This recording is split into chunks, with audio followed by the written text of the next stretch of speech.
Literatura e vestibular. Resumo de Clara dos Anjos, de Lima Barreto.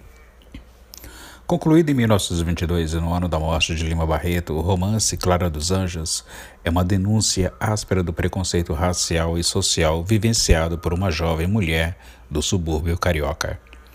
O grande historiador e crítico literário Sérgio Buarque de Holanda já apontava, escrevendo sobre Clara dos Anjos, que é muito difícil, abre aspas, escrever sobre os livros de Lima Barreto sem incorrer um pouco no pecado do biografismo, fecha aspas. Poucos escritores brasileiros foram tão obsessivos na investigação da temática do preconceito quanto Lima Duarte. Mulato nasceu em 1881, mesmo ano em que o também mulato Machado de Assis introduzia o realismo na literatura nacional com a publicação de Memórias Póstumas de Brás Cubas, e Aloysio Azevedo inaugurava a naturalismo no Brasil com o romance O Mulato. Não apenas coincidências, a questão do preconceito contra a mestiçagem, já denunciada na obra de Aloysio Azevedo, será fundamental no pensamento nacional entre a implantação do naturalismo e do modernismo em 22, ano da morte de Lima Barreto. Até por razões pessoais e por viver exatamente nesse período, sempre retratando-o de forma crítica e até ressentida, o autor de Clara dos Anjos seria o escritor que mais sentiria na pele o preconceito e o retrataria com tintas mais ácidas na nossa literatura. É ainda Sérgio Buarque de Holanda que melhor resume como essa temática se apresenta em Clara dos Anjos. Em Clara dos Anjos, relata-se a história de uma pobre mulata, filha de um carteiro do subúrbio que, apesar das cautelas excessivas da família, é iludida, seduzida e, como tantas outras, desprezada, enfim, por um rapaz de condição social menos humilde do que a sua. É uma história onde se tenta pintar em cores ásperas o drama de tantas outras raparigas da mesma cor e do mesmo ambiente. O romancista procurou fazer de sua personagem uma figura apagada de natureza amorfa e pastosa, como se nela quisesse resumir a fatalidade que persegue tantas criaturas de sua casta. A priori, diz, estão condenadas e tudo e todos parecem condenar os seus esforços e os seus para elevar a condição moral e social. É claro que os traços singulares capazes de formar um verdadeiro caráter romanesco, dando-lhe relevo próprio e nitidez, onde esbater-se aqui para melhor se ajustarem à regra genérica, e Clara dos Anjos torna-se assim menos uma personagem do que um argumento vivo, um elemento para a denúncia. Clara é uma mulata pobre que vive no subúrbio carioca com seus pais Joaquim e Engrácia, mulher sedentária e caseira. Joaquim era carteiro, gostava de violão e de modinhas. Ele mesmo tocava flauta, instrumento que já foi muito estimado em outras épocas, não o sendo atualmente como outrora. Também compunha valsas, tangos e acompanhamentos de modinhas. Além da música, a outra diversão do pai de Clara era passar as tardes de domingo jogando solo com seus dois amigos, o compadre Marramaque e o português Eduardo Lafões, um guarda de obras públicas. Marramaque e as rodas literárias. Poeta modesto, semi-paralisado, Marramaque frequentara uma pequena roda de boêmio literatos e dizia ter conhecido Paulo Ney e ser amigo pessoal de Luiz Murat. A descrição dessa figura revela a crítica de Barreto a vários aspectos da literatura brasileira.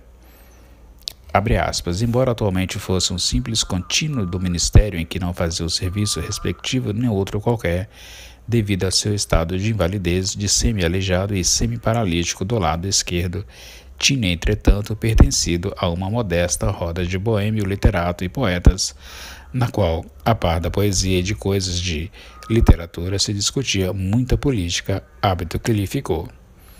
A sua roda não tinha ninguém de destaque, mas alguns eram estimáveis, mesmo alguns de rodas mais cotadas procuravam a dele. Quando narrava episódios dessa parte de sua vida, tinha grande garbo e orgulho em dizer que havia conhecido Paula Ney e se dava com Luiz Murat. Não mentia enquanto não confessasse a todos em qualquer qualidade fizera parte do grupo literário. O que os conheciam daquela época não ocultava o título com que partilhava a honra de ser membro de um cenáculo poético, tendo tentado versejar o seu bom senso e a integridade de seu caráter, fizeram-lhe ver logo que não dava para a coisa. Abandonou e cultivou as charadas, os logrifos e etc. Ficou sendo um hábil charadista e, como tal, figurava quase sempre como um redator ou colaborador dos jornais que os seus companheiros e amigos de boemia literária, poetas e literatos improvisavam do pé para a mão, quase sempre sem dinheiro para um terno novo, envelhecendo e ficando semi-inutilizado depois de 2 ataques de apoplexia. Foi obrigado a aceitar aquele humilde lugar de contínuo para ter com que viver.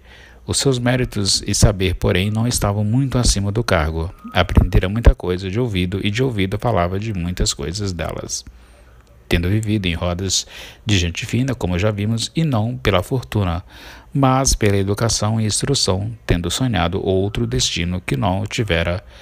Acrescendo a tudo isto o seu aleijamento, Mahamek era naturalmente azedo e oposicionista. Lima Barreto denuncia na figura de Mahamek a influência das rodas literárias cujos grupos fechados que abundam no Brasil. A cultura da oralidade dos que aprendem muita coisa de ouvido e de ouvido falava de muitas delas, tendo uma cultura superficial de verniz e o azedume dos que não conseguem brilhar nas rodas de gente fina. Clara, a natureza elementar. Clara era a segunda filha do casal, o único sobrevivente, os demais haviam morrido. Tinha 17 anos, era ingênua e fora criada com muito desvelo, recato e carinho. E a não ser como a mãe ou seu pai, só saía com Dona Margarida, uma viúva muito séria que morava nas vizinhanças e ensinava a Clara bordados e costuras. O autor reitera sempre a personalidade frágil da moça, sua alma amolecida, capaz de render-se às lábias de qualquer um perverso, mais ou menos ousado, farsante e ignorante, que tivesse a animá-lo o conceito que os bordelengos fazem das raparigas de sua cor, como resultado de sua educação reclusa e temperada pelas modinhas. Clara era uma natureza amorfa, pastosa, que precisava mãos fortes que a modelassem e fixassem. Seus pais não seriam capazes disso. A mãe, que não tinha caráter no bom sentido para o fazer, limitava-se a vigiá-la caninamente, e o pai, devido aos seus afazeres, passava a maior parte do tempo longe dela, e ela vivia toda entregue a um sonho lânguido de modinhas e descansos entoados por cestrosos cantores como tal Cassi e outros exploradores da morbidez do violão. O mundo se lhe representava como povoado de suas dúvidas, de queixumes de viola a suspirar amor. Essa natureza elementar de Clara se traduzia na ausência da ambição em melhorar seu modo de vida ou condição social por meio do trabalho ou estudo. A descrição de Clara reforça os malefícios de formação machista, superprotetora, repressiva e limitadora, reservada às mulheres na nossa sociedade. Ecoa, portanto, a descrição de Luísa do romance O Primo Basílio, de Essa de Queiroz, ou a Ana Rosa de O Mulato, de Aloysio Azevedo. Todas são, na verdade, herdeiras diretas da figura de formação débil educada nas leituras dos romances românticos, que é Emma Bovary, criada por Gustave Flaubert no romance inaugural do realismo Madame Bovary, de 1857. Cassie Jones, o corruptor. Por intermédio de Lafões, o carteiro Joaquim passa a receber em casa o pretendente de Clara, Cassie Jones de Azevedo, que pertencia a uma posição social melhor. Assim o descreve Lima Barreto. Era Cássio um rapaz de pouco menos de 30 anos, branco, sardento, significante de rosto e de corpo, e conquanto fosse conhecido como consumado, modinhoso além de ser, ou também por outras façanhas verdadeiramente ignóbeis. Não tinha as melenas do virtuoso do violão, nem outro qualquer traço do capadócio. Vestia-se seriamente, segundo as modas das ruas do ouvidor, mas pelo apuro forçado e o degradê suburbanos, as suas roupas chamavam a atenção dos outros, que teimavam em descobrir aquele aperfeiçoadíssimo brandão das margens da central, que lhe talhava as roupas. A única pilintragem adequada a seu mister que apresentava consistia em trazer o cabelo ensopado de óleo e repartido no alto da cabeça, dividido muito exatamente ao meio, a famosa pastinha. Não usava topete nem bigode. O calçado era conforme a moda, mas com os aperfeiçoamentos exigidos por um elegante dos subúrbios que encanta e seduz as damas com o seu irresistível violão. O padrinho Mahamé, que já lhe conhecia a fama, tenta afastá-lo de Clara quando percebeu seu interesse. Na festa de aniversário da afilhada, provoca Cassie e deixa claro que ele não é bem-vindo ali e que seria melhor se retirasse. Cassie vinga-se de novo, de modo violento, junta-se a um capanga e ambos assassinam Mahamak. Clara, que já suspeitava das ameaças do rapaz ao padrinho, passa a temê-lo, mas ele consegue seduzi-la, principalmente ao confessar seu crime, dizendo que matou por amor a ela. Malandro e perigoso, Cassie já havia se envolvido em problemas com a justiça antes, mas sempre fora acobertado pela sua família, especialmente sua mãe, que não queria que fosse preso. Assim conseguia subornar a polícia e continuar impune, mesmo depois de ter levado a mãe de uma de suas vítimas ao suicídio e da perseguição da imprensa.